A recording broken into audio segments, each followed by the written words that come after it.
Welcome to chemistry tips. ഇന്ന് ഈ ഒരു ക്ലാസ്സിൽ നമ്മൾ പഠിക്കാൻ വേണ്ടി പോകുന്നത് ഭൗതികശാസ്ത്ര ഭാഗത്ത് വരുന്ന സ്ഥിതവൈദ്യുതി എന്ന് പറയുന്ന ടോപ്പിക്കാണ്. എൻ്റെ പേര് അർജുൻ.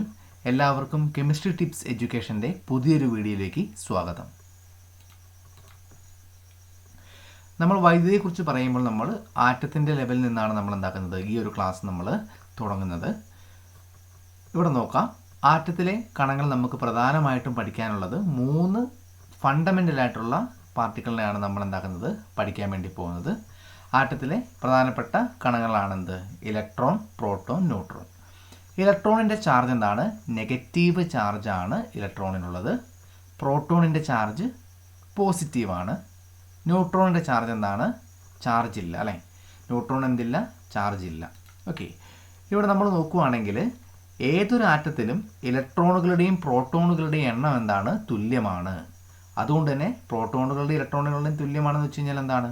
ഇലക്ട്രോണിൻ്റെ നെഗറ്റീവ് ചാർജും പ്രോട്ടോണിൻ്റെ പോസിറ്റീവ് ചാർജും തുല്യമാണ്. അപ്പോൾ പോസിറ്റീവും നെഗറ്റീവും തുല്യമാണെങ്കിൽ അത് രണ്ടും കൂടെ കൂട്ടിക്കഴിഞ്ഞാൽ നമുക്ക് എന്ത് കിട്ടും? 0 എന്നാണ് കിട്ടുക, അല്ലേ? ഇപ്പോൾ +5 -5 കൂട്ടിയാൽ നമുക്ക് 0 കിട്ടും. അതുപോലെ തന്നെ പോസിറ്റീവ് ചാർജും നെഗറ്റീവ് ചാർജും എന്താണ്? ഈ തുല്യമാണെങ്കിൽ നമുക്കിവിടെ എന്ത് കിട്ടും? ഇവിടെ വൈദ്യുതപരമായിട്ട് എന്താണ്? ആറ്റം എന്താണ്? നിർവീര്യമാണ്. ടോട്ടൽ ആയിട്ടുള്ള ചാർജ് എന്താണ്? 0 ആണെന്ന് നമുക്ക് അറിയാൻ വേണ്ടി പറ്റും. നമുക്കറിയാം, ഒരു ആറ്റത്തിൻ്റെ ഫിഗർ നമുക്ക് നോക്കുകയാണെങ്കിൽ ആറ്റത്തിൻ്റെ സെൻറ്റർ ഭാഗത്ത് ന്യൂക്ലിയസ് ഉണ്ടാവും, അല്ലേ? ന്യൂക്ലിയസിനുള്ളിൽ ആരുണ്ട്? ന്യൂട്രോൺ ഉണ്ട്, പ്രോട്ടോൺ ഉണ്ട്. നമ്മളോട് പഠിച്ചു ന്യൂട്രോണിന് ചാർജ് ഇല്ല, പ്രോട്ടോണിന് പോസിറ്റീവ് ആണെന്ന്. അതുകൊണ്ട് തന്നെ ന്യൂക്ലിയസിൻ്റെ ചാർജ് എന്തായിരിക്കും? പ്രോട്ടോണിൻ്റെ ചാർജ് ആയിട്ടുള്ള പോസിറ്റീവ് ആയിരിക്കും ന്യൂക്ലിയസിൻ്റെ ചാർജ്. ഇലക്ട്രോൺ എങ്ങനെയാണ്? ഇലക്ട്രോണിൻ്റെ ചാർജ് നെഗറ്റീവ് ചാർജാണ്. അത് ന്യൂക്ലിയസിന് ചുറ്റും എന്താണ്? ഇങ്ങനെ റൗണ്ട് ചെയ്യുകയാണ്, അല്ലേ? ഓക്കെ, അപ്പം ഇലക്ട്രോണിൻ്റെ ചാർജ് എന്താണ്? നെഗറ്റീവ് ആണെന്നുള്ളത് ഓർത്ത് വെക്കുക.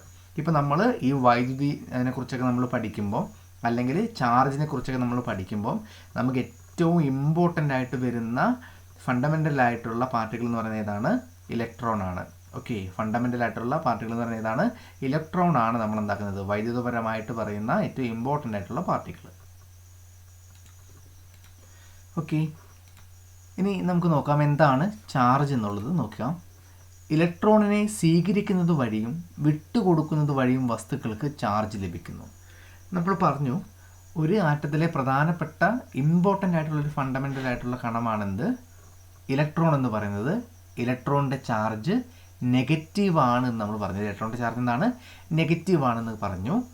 അതുപോലെ തന്നെ പ്രോട്ടോണും ന്യൂട്രോണും ന്യൂക്ലിയസിൻ്റെ ഉള്ളിലാണ്. അതുകൊണ്ട് തന്നെ അതിലെ നമുക്ക് എന്താക്കാൻ പറ്റില്ല? പുറത്തേക്ക് എടുക്കുക എന്നുള്ളത് വളരെ റിസ്ക് ആയിട്ടുള്ളൊരു ടാസ്ക്കാണ്. എന്നാൽ ഈ പറയുന്ന ഇലക്ട്രോൺ എവിടെയാണുള്ളത്? ന്യൂക്ലിയസിൻ്റെ പുറത്താണുള്ളത്. അതുകൊണ്ട് തന്നെ ഈ ആറ്റംസ് എപ്പോഴും എന്താണ്? ഏതെങ്കിലും കെമിക്കൽ റിയാക്ഷനിലോ അല്ലെങ്കിൽ വേറെ ഏതെങ്കിലും റിയാക്ഷനിലൊക്കെ നമ്മൾ ഏർപ്പെടുകയാണെങ്കിൽ അവ എക്സ്ചേഞ്ച് ചെയ്യുന്നത് എപ്പോഴും എന്തിനെയായിരിക്കും? ഇലക്ട്രോണിനെ ആയിരിക്കും എന്താക്കുന്നത്? എക്സ്ചേഞ്ച് ചെയ്യുക. അതായത് ഇപ്പോൾ എന്തെങ്കിലും ഒരു എനർജി നമുക്ക് ആറ്റത്തിലേക്ക് കൊടുത്തു കഴിഞ്ഞാൽ നമുക്കതിൽ നിന്ന് ഏറ്റവും എളുപ്പത്തിൽ റിമൂവ് ചെയ്യാൻ വേണ്ടി പറ്റുന്ന വസ്തുവിനെ ഏതായിരിക്കും? ഇലക്ട്രോൺ ആയിരിക്കും. കാരണം ഇലക്ട്രോൺ ന്യൂക്ലിയസിൻ്റെ പുറത്താണ്. അതുകൊണ്ട് തന്നെ റിമൂവ് ചെയ്യാൻ എളുപ്പമാണെന്നുള്ളതുകൊണ്ട്. ഓക്കെ, ഈ വസ്തുക്കൾക്ക് എങ്ങനെയാണ് ചാർജ് കിട്ടുക എന്ന് വെച്ച് കഴിഞ്ഞാൽ ഈ ആറ്റംസ് ഇലക്ട്രോണിനെ എക്സ്ചേഞ്ച് ചെയ്യുന്നത് മൂലമാണ്, അല്ലെങ്കിൽ എന്താണ് കൈമാറുന്നത് മൂലമാണ് എന്താക്കുന്നത് വസ്തുക്കൾക്ക് ചാർജ് കിട്ടുന്നത്. വേണമെങ്കിൽ ഇലക്ട്രോണിനെ സ്വീകരിക്കാം, അല്ലെങ്കിൽ എന്താണ് വിട്ടുകൊടുക്കാം. വസ്തുക്കൾ ഇലക്ട്രോണിനെ സ്വീകരിക്കുന്നത് വഴി അവയ്ക്ക് നെഗറ്റീവ് ചാർജ് ലഭിക്കുന്നു. ഓക്കെ, ഇപ്പോൾ ഒരു വസ്തു എന്താണ്? വേറൊരു ആറ്റത്തിൽ നിന്നെന്താണ് ഒരു ഇലക്ട്രോണിനെ സ്വീകരിക്കുകയാണെന്ന് കരുതുക. അങ്ങനെയാണെങ്കിൽ ആ സ്വീകരിക്കുന്ന വസ്തുവിന് എന്ത് കിട്ടും? നെഗറ്റീവ് ചാർജാണ് കിട്ടുന്നത്. ഓക്കെ, അതായത് ഇലക്ട്രോണിൻ്റെ ചാർജ് നെഗറ്റീവ് ആണല്ലോ. അതുകൊണ്ട് തന്നെ നെഗറ്റീവ് ചാർജുള്ള ഇലക്ട്രോണിനെ സ്വീകരിച്ചാൽ അതിൻ്റെ ചാർജ് എന്തായിട്ട് മാറും? നെഗറ്റീവ് ചാർജായിട്ട് മാറുമെന്ന് ഓർത്ത് വെക്കുക. അതുപോലെ തന്നെ വസ്തുക്കൾ ഇലക്ട്രോണിനെ വിട്ടുകൊടുക്കുന്നത് വഴി അല്ലെങ്കിൽ എന്താണ് നഷ്ടപ്പെടുത്തുകയാണെന്ന് കരുതുക. വിട്ടുകൊടുക്കുക അല്ലെങ്കിൽ നഷ്ടപ്പെടുത്തുകയാണെന്ന് കരുതുക. അങ്ങനെയാണെങ്കിൽ അവയ്ക്ക് എന്ത് ചാർജ് കിട്ടും? പോസിറ്റീവ് ചാർജാണ് കിട്ടുക. ഇപ്പം എൻ്റെ അടുത്ത് എന്താണ് ഒരു നെഗറ്റീവ് ചാർജുള്ള ഇലക്ട്രോൺ ഉണ്ടെന്ന് കരുതുക. ഞാനതിനെ വിട്ടുകൊടുക്കുകയാണെങ്കിൽ എന്താവും? എത്രയോ നെഗറ്റീവായിട്ടുള്ള വാല്യൂ എൻ്റെ അടുത്ത് നിന്ന് കുറഞ്ഞു പോയി. അപ്പം ഞാൻ ആരാകും? കൂടുതൽ പോസിറ്റീവായിട്ടുള്ള ഒരു വസ്തുവാകും അല്ലേ? അപ്പോൾ ഇലക്ട്രോണിനെ വിട്ടുകൊടുക്കുന്നത് വഴി എന്താവും, അല്ലെങ്കിൽ നഷ്ടപ്പെടുത്തുന്നത് വഴി എന്താവും, ആ വസ്തുക്കൾക്ക് എന്തായിട്ട് മാറും? പോസിറ്റീവ് ചാർജ് എന്താക്കും? ലഭിക്കും. അങ്ങനെയാണെങ്കിൽ ഇലക്ട്രോണിനെ സ്വീകരിക്കുകയും അതുപോലെ വിട്ടുകൊടുക്കുന്നതും വഴിയാണ് വസ്തുക്കൾക്ക് എന്താകുന്നത്? ചാർജ് ലഭിക്കുന്നത്. ഇനി എന്തൊക്കെയാണ് വൈദ്യുത ചാർജിൻ്റെ സവിശേഷതകൾ എന്ന് നമുക്ക് നോക്കാം. ചാർജുള്ള വസ്തു ചാർജില്ലാത്ത വസ്തുക്കളെ ആകർഷിക്കുന്നു. ഇപ്പോൾ ഏതെങ്കിലും ഒരു വസ്തുവിന് ചാർജ് ഉണ്ടെന്ന് കരുതുക. ആ വസ്തു നമ്മളെന്താണ്, വേറൊരു വസ്തുവിൻ്റെ അടുത്തേക്ക് കൊണ്ടുവന്നു കഴിഞ്ഞാൽ ചാർജ് ഇല്ലാത്ത വസ്തുക്കളെ എന്താക്കും? ചാർജുള്ള വസ്തു എന്താക്കും? ആകർഷിക്കും. അടുത്തതാണ് സജാതീയ ചാർജുകൾ തമ്മിൽ വികർഷിക്കുന്നു. എന്താണ് സജാതീയ ചാർജുകൾ എന്ന് വെച്ച് കഴിഞ്ഞാൽ? സജാതീയ എന്ന് വെച്ച് കഴിഞ്ഞാൽ എന്താണ്? ഒരേപോലെയുള്ള ചാർജുകൾ വികർഷിക്കും. അതായത് രണ്ട് പോസിറ്റീവ് ചാർജ്, ഇപ്പോൾ സജാതീയ ചാർജ് എന്ന് വെച്ചാൽ നമുക്ക് എന്ത് പറയാം? ലൈക്ക് ചാർജസ് എന്ന് പറയാം.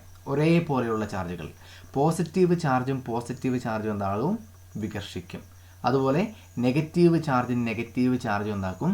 വികർഷിക്കും. അപ്പോൾ നമുക്ക് കോമൺ ആയിട്ട് പറയാം എന്താണ്? സജാതീയ ചാർജുകൾ തമ്മിൽ വികർഷിക്കുന്നു എന്ന് നമുക്ക് പറയാം.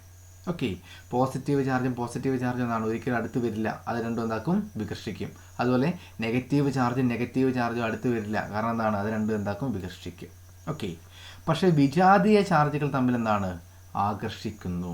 അതായത് ഒരു പോസിറ്റീവ് ചാർജും ഒരു നെഗറ്റീവ് ചാർജും ഉണ്ടെങ്കിൽ അത് എപ്പോഴും എന്തായിരിക്കും? അട്രാക്റ്റ് ചെയ്തിട്ട് എന്താക്കും? അടുത്ത് വരികയാണ് ചെയ്യുക. ഓക്കെ, അതായത് വിജാതീയ ചാർജുകൾ തമ്മിൽ എപ്പോഴും എന്താക്കും? ഒരു ആകർഷണ ബലം ഉണ്ടായിരിക്കും, അല്ലെങ്കിൽ അത് ആകർഷിക്കും എന്ന് ഓർത്തു വെക്കുക. ഇനി നമുക്ക് വൈദ്യുത ചാർജിനെ കുറിച്ച് പറയുമ്പോൾ നമുക്കറിയാം, നമ്മൾ ഒന്നാമത്തെ ചാപ്റ്ററിൽ അളവുകളും യൂണിറ്റുകളും എന്ന് പറയുന്ന ഭാഗത്ത് പഠിച്ചതാണ്. വൈദ്യുത ചാർജ് അളക്കുന്ന യൂണിറ്റ് എന്താണ്? കൂളോം ആണ് അല്ലേ? വൈദ്യുത ചാർജ് അളക്കുന്നത് കൂളോം എന്ന് പറയുന്ന യൂണിറ്റിലാണ് എന്ന് നമുക്കറിയാം അല്ലേ? ഓക്കെ, പിന്നെ ഇതൊരു പ്രത്യേകത എന്താണ്? ഈ ചാർജ് എന്ന് പറയുന്നത് എന്താണ്? ഒരു അദിശ അളവാണ്. എന്താണ്? സ്കേലാർ ക്വാണ്ടിറ്റിയാണ്, വെക്ടർ ക്വാണ്ടിറ്റി അല്ല. ചാർജ് എന്താണ്? അദിശ അളവാണ്. അതിന് എന്തില്ല? മാഗ്നിറ്റ്യൂഡേ ഉള്ളൂ, ഡയറക്ഷൻ ഇല്ല. അതിന് മാഗ്നിറ്റ്യൂഡേ ഉള്ളൂ, എന്താണ്? ഡയറക്ഷൻ ഇല്ല എന്നുള്ളത് എന്താക്കുക? ഓർത്ത് വെക്കുക. ചാർജ് ഒരു അദിശ അളവാണെന്നുള്ളത് ഓർത്ത് വെക്കുക. ഓക്കെ, വൈദ്യുതീകരണം. എന്താണ് വൈദ്യുതീകരണം? ഒരു വസ്തുവിനെ വൈദ്യുത ചാർജ് ഉള്ളതാക്കി മാറ്റുന്ന പ്രവർത്തനമാണ് വൈദ്യുതീകരണം അഥവാ ചാർജിങ് എന്ന് പറയുന്നത്. ഇപ്പോൾ ഒരു വസ്തുവിന് എന്തില്ല? ചാർജ് ഇല്ല എന്ന് കരുതുക. പക്ഷെ അതിലേക്ക് നമ്മൾ എന്താണ്? വൈദ്യുത ചാർജ് എന്താക്കുക? ഉള്ളതാക്കി മാറ്റുക ആ വസ്തുവിനെ. ആ പ്രവർത്തനത്തിനെയാണ് നമ്മൾ വൈദ്യുതീകരണം, അല്ലെങ്കിൽ നമ്മൾ ഇംഗ്ലീഷിൽ എന്ത് പറയും? ചാർജിങ് എന്ന് നമ്മൾ പറയും. ഓക്കെ, അങ്ങനെയാണെങ്കിൽ ഈ ചാർജ് ഉള്ള ഒരു വസ്തുവിൻ്റെ ചാർജ് നമ്മളെന്താണ്? നിർവീര്യമാക്കുന്ന പ്രോസസ്സിനെ നമ്മളെന്താണ് പറയുക? അതിന് നമ്മൾ ഡിസ്ചാർജിങ് എന്നാണ് പറയുക. ഇപ്പം നമ്മൾ പറയും ബാറ്ററിയൊക്കെ ഡിസ്ചാർജ് ആയി പോയി എന്ന് പറയാറുണ്ട് അല്ലേ? അതിൻ്റെ കാരണം എന്താണ്? ബാറ്ററീൻ്റെ ചാർജ് തീർന്നു പോയി കഴിയുമ്പോഴാണ് നമ്മൾ ഡിസ്ചാർജ് ആയി പോയി എന്ന് പറയുക. ഓക്കെ, അപ്പോൾ ഒരു വസ്തുവിലെ ചാർജ് നിർവീര്യമാക്കുന്ന പ്രവർത്തനം എന്താണ്? ഡിസ്ചാർജിങ് ആണ്. അല്ലെങ്കിൽ ഒരു വസ്തുവിൻ്റെ എന്താണ്? വൈദ്യുത ചാർജ് ഉള്ളതാക്കി മാറ്റുന്നതാണെങ്കിൽ അത് വൈദ്യുതീകരണം അല്ലെങ്കിൽ ചാർജിങ് ആണ്.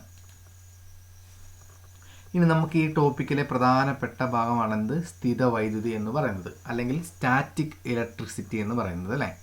എന്താണ് സ്ഥിത വൈദ്യുതി എന്ന് പറഞ്ഞു കഴിഞ്ഞാൽ? ഒരു വസ്തുവിൽ ഉണ്ടാകുന്ന വൈദ്യുത ചാർജ് ആ വസ്തുവിൽ അതേ സ്ഥാനത്ത് തങ്ങി നിൽക്കുകയാണെങ്കിൽ അത്തരം വൈദ്യുത ചാർജിനെ സ്ഥിത വൈദ്യുതി അല്ലെങ്കിൽ സ്റ്റാറ്റിക് ഇലക്ട്രിസിറ്റി എന്നാണ് പറയുന്നത്. ഓക്കെ, ഇപ്പോൾ നമ്മളൊരു വസ്തു ഉണ്ടെന്ന് കരുതുക.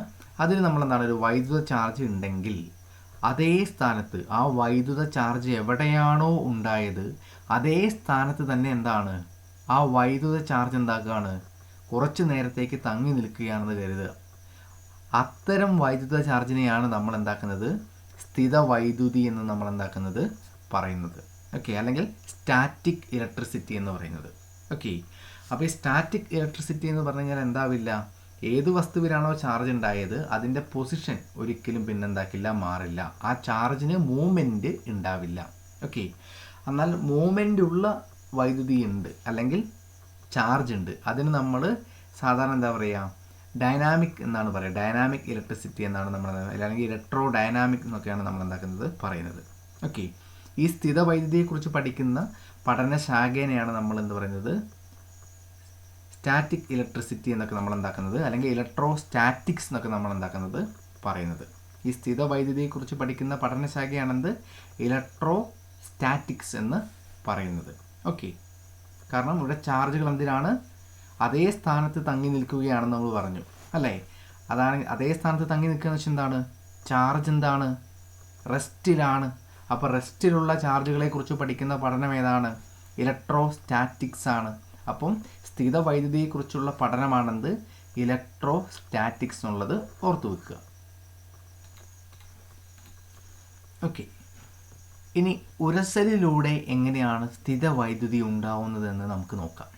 അതായത് രണ്ട് വസ്തുക്കൾ നമ്മൾ എന്താക്കുകയാണ്, ഉരസുകയാണ്. അതായത് ഉരസുക എന്ന് വെച്ചാൽ എന്താണ്, അവിടെ ഫ്രിക്ഷൻ നമ്മൾ എന്താക്കുകയാണ്, അവിടെ ഉണ്ടാക്കുകയാണ്.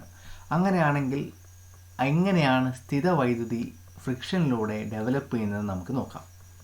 ചില വസ്തുക്കൾ തമ്മിൽ പരസ്പരം ഉരസുമ്പോൾ ഇലക്ട്രോൺ കൈമാറ്റം നടത്തപ്പെടുന്നു.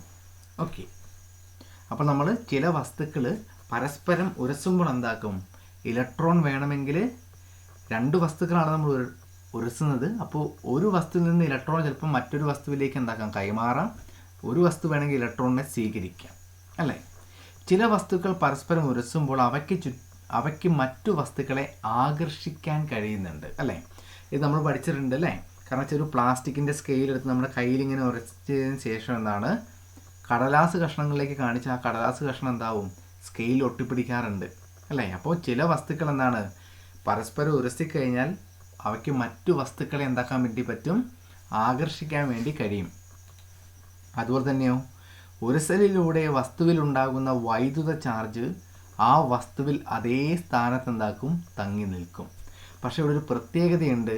ഉരസലിലൂടെ വസ്തുവിലുണ്ടാകുന്ന വൈദ്യുത ചാർജ് അതേ വസ്തുവിൽ അതേ സ്ഥാനത്ത് തന്നെ എന്താണ്, തങ്ങി നിൽക്കുമെന്ന് പറയുകയാണെങ്കിൽ ആ വസ്തു ഇവിടെ എന്തായിരിക്കണം, ഇൻസുലേറ്റർ ആയിരിക്കണം എന്നുള്ളൊരു കണ്ടീഷൻ കൂടെയുണ്ട്. ഓക്കെ, ഇൻസുലേറ്റർ ആയിരിക്കണം എന്നുള്ള കണ്ടീഷൻ കൂടെ ഉണ്ട് എന്നുള്ളത് എന്താക്കുക, ഓർത്ത് വെക്കുക. ഓക്കെ, അപ്പോൾ നമുക്കറിയാം വൈദ്യുതി കടത്തിവിടുന്ന വസ്തുക്കളാണെന്ത്, ചാലകങ്ങൾ അല്ലെങ്കിൽ കണ്ടക്ടേഴ്സ് എന്നറിയപ്പെടുന്നത് അല്ലേ. ഇപ്പം നമ്മൾ നോക്കുവാണെങ്കിൽ ഇരുമ്പ്, കോപ്പർ ഇതൊക്കെ എന്താണ്, വൈദ്യുതി കടത്തിവിടുന്ന വസ്തുക്കളാണ് അല്ലേ. വാട്ടർ അല്ലേ, വെള്ളമൊക്കെ എന്താണ്, വൈദ്യുതി കടത്തിവിടുന്നതാണ്. ഇപ്പോൾ വെള്ളത്തിലൊക്കെ എന്താണ്, ഇപ്പോൾ ഷോക്ക് കമ്പിയൊക്കെ ഇങ്ങനെ പൊട്ടി വീണ് കഴിഞ്ഞാൽ അതിൽ വെള്ളത്തിൽ ചവിട്ടി നമുക്ക് ഷോക്ക് അടിക്കും. കാരണം എന്താണ്, വെള്ളം എന്ന് പറയുന്നത് എന്താണ്, ചാലകമാണ് അല്ലെങ്കിൽ കണ്ടക്ടേഴ്സ് ആണ് അല്ലേ. അപ്പോൾ വൈദ്യുതി കടത്തിവിടുന്ന വസ്തുക്കളാണെന്ത്, ചാലകങ്ങൾ അല്ലേ. മെറ്റൽസ് അതുപോലെ തന്നെ എന്താണ്, വാട്ടർ ഇതൊക്കെ എന്താണ്, വൈദ്യുതി കടത്തിവിടുന്ന വസ്തുക്കളാണത്, ചാലകങ്ങളാണ്.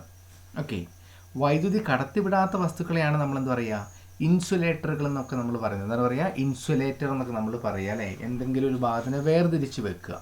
ഇപ്പോൾ നമ്മൾ ഉപയോഗിക്കുന്ന സെലോ ടേപ്പ് അല്ലേ, അല്ലെങ്കിൽ ഇൻസുലേഷൻ ടേപ്പ് എന്നൊക്കെയാണ് നമ്മൾ എന്താക്കുന്നത്, നമ്മൾ വയറൊക്കെ കട്ട് ചെയ്തിട്ട് ഒട്ടിക്കുന്ന ടേപ്പിനെ നമ്മൾ പറയുന്നത് അല്ലേ. അപ്പോൾ ഇൻസുലേഷൻ ടേപ്പ് എന്ന് പറയുമ്പോൾ എന്താണ്, അത് വൈദ്യുതി എന്താക്കില്ല, ആ വസ്തുവിലൂടെ കടത്തിവിടില്ല. അപ്പോൾ വൈദ്യുതി കടത്തിവിടാത്ത വസ്തുക്കളെയാണ് നമ്മൾ എന്താ പറയുക, ഇൻസുലേറ്ററുകൾ എന്ന് നമ്മൾ എന്താക്കുന്നത് പറയുന്നത്. ഇനിയിപ്പോൾ നമ്മൾ നോക്കുവാണെങ്കിൽ വീട്ടിൽ തന്നെ വയറിങ് ചെയ്യുകയാണെങ്കിൽ നമുക്കറിയാം എന്താണ്, ആ ചുറ്റുന്ന ടേപ്പ് എന്താണ്, പ്ലാസ്റ്റിക് ആണ് അല്ലേ. ഇനിയോ ആ വയറൊക്കെ ഏരിയ കൂടിയാണ് വിടുന്നത്, ഒരു പ്ലാസ്റ്റിക്കിൻ്റെ പൈപ്പിലൂടെയാണ് വിടുന്നത് അല്ലേ. അപ്പോൾ ഈ പറയുന്ന PVC പൈപ്പ്, ഈ പ്ലാസ്റ്റിക് ഇതൊക്കെ എന്താണ്, ഇൻസുലേറ്ററുകളൊക്കെ എന്താണ് ആണ് എന്നുള്ളത് ഓർത്ത് വെക്കുക. ഓക്കെ, ഇവിടെ ഒരു ഇമ്പോർട്ടൻ്റ് ആയിട്ടുള്ളൊരു പോയിന്റ് പഠിക്കാനുണ്ട്.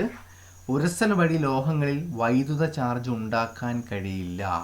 ഓക്കെ, നേരത്തെ നമ്മൾ പഠിച്ചിട്ടുണ്ടായിരുന്നു ഉരസൽ വഴി നമുക്ക് എന്തുണ്ടാക്കാൻ വേണ്ടി പറ്റും, വൈദ്യുത ചാർജ് ഉണ്ടാക്കാൻ വേണ്ടി പറ്റുമെന്ന് പറഞ്ഞു അല്ലേ. എന്നാൽ അവിടെ നമ്മളത് പറഞ്ഞു, അതെന്താണ്, ഇൻസുലേറ്ററുകളുടെ കേസിലാണ് നമ്മളത് പറഞ്ഞത്. പക്ഷേ ഈ പറയുന്നൊരു വസ്തു എന്താണ്, ലോഹങ്ങളാണെന്ന് കരുതുക, അല്ലെങ്കിൽ കണ്ടക്ടേഴ്സ് ആണെന്ന് കരുതുക. കണ്ടക്ടേഴ്സിൽ നമുക്ക് എന്താക്കാൻ പറ്റില്ല, ഉരസൽ വഴി എന്താക്കാൻ പറ്റില്ല, വൈദ്യുത ചാർജ് ഉണ്ടാക്കാൻ വേണ്ടി സാധിക്കുകയില്ല.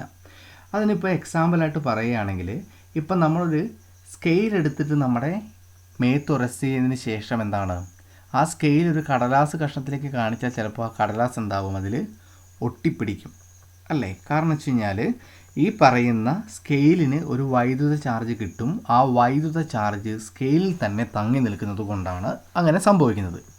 എന്നാൽ ഒരു ഇരുമ്പിൻ്റെ ഇരുമ്പ് കൊണ്ട് നിർമ്മിച്ചൊരു സ്കെയിലാണ് എടുക്കുന്നതെന്ന് കരുതുക.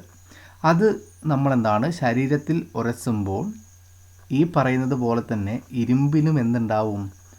വൈദ്യുത ചാർജ് ഉണ്ടാവും. പക്ഷേ എന്താണ് പറ്റുക? ഈ വൈദ്യുത ചാർജ് ഇരുമ്പ് കണ്ടക്ട് ചെയ്യുന്നത് മൂലം നമ്മൾ എവിടെയാണോ പിടിച്ചിരിക്കുന്നത് ആ കൈകളിലേക്ക് എന്താവുന്നു? എത്തും. അല്ലെങ്കിൽ ആ കണ്ടക്ടറിൻ്റെ അല്ലെങ്കിൽ ആ ലോഹത്തിൻ്റെ ഏതെങ്കിലും ഒരു ഭാഗത്ത് നിന്ന് മറ്റൊരു ഭാഗത്തിലേക്ക് എന്താക്കും? സഞ്ചരിക്കും അല്ലെങ്കിൽ വ്യാപിക്കും. അതുമൂലം അതിലെ ചാർജ് എന്താവും? നഷ്ടപ്പെടും. ഓക്കെ, അപ്പം ഉരസൽ മൂലം നമുക്ക് എന്താക്കാൻ പറ്റും? ഇൻസുലേറ്ററുകളിൽ മാത്രമേ എന്താക്കാൻ വേണ്ടി പറ്റുള്ളൂ? വൈദ്യുത ചാർജ് ഉണ്ടാക്കാൻ കഴിയുള്ളൂ. ഉരസൽ വഴി ലോഹങ്ങളിലൊന്നും നമുക്ക് വൈദ്യുത ചാർജ് ഉണ്ടാക്കാൻ വേണ്ടി പറ്റില്ല.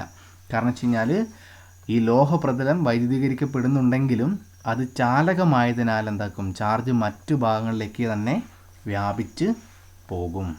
ഓക്കെ,